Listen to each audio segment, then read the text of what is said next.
Welcome to Watch Me Go Broke. Are you guys practicing your social distancing?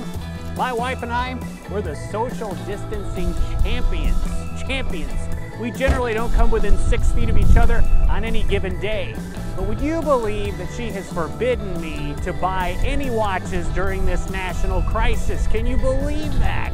Insane. So I guess I have to make a top 5 video of the watches I would buy if I wasn't restricted by people coughing in each other's faces.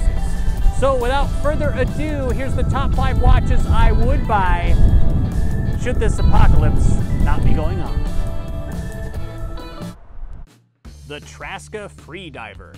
This 40mm watch has been on my radar for quite some time, specifically the mint green dial with the stainless steel bezel. It's 12.5mm thick and has a decent lug-to-lug of 48mm. The 20mm lug width and drilled lug holes make this watch an assumed strap monster. The Freediver comes in a variety of colorways should the mint dial not suit your fancy. Trask's website describes the watch as follows: an automatic sport watch resistant to scratches, shocks, and water.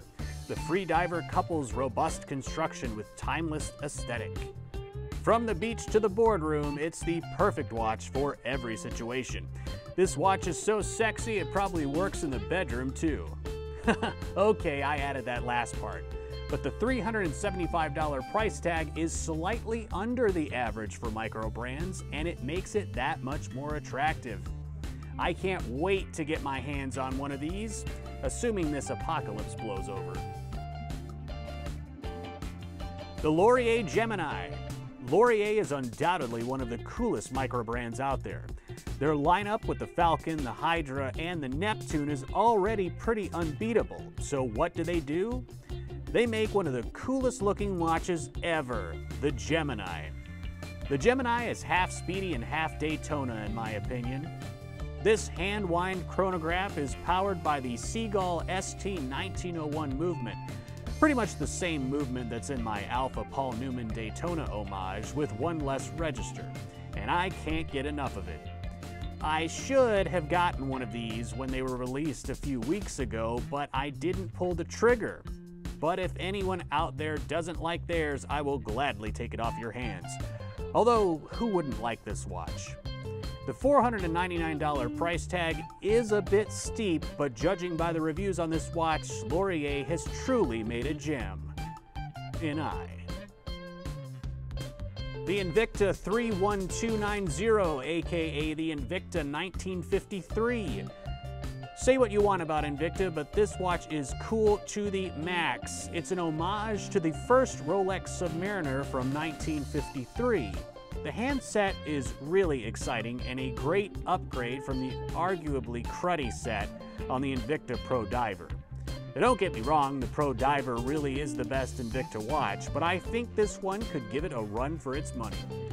It's powered by an unbranded Seiko NH35A movement, pretty much the standard in most micro brands. With a price tag of under $100 shipped, I want this watch so bad it is killing me. The watch has begun to sell out all over the world, so if you already have one, lucky you.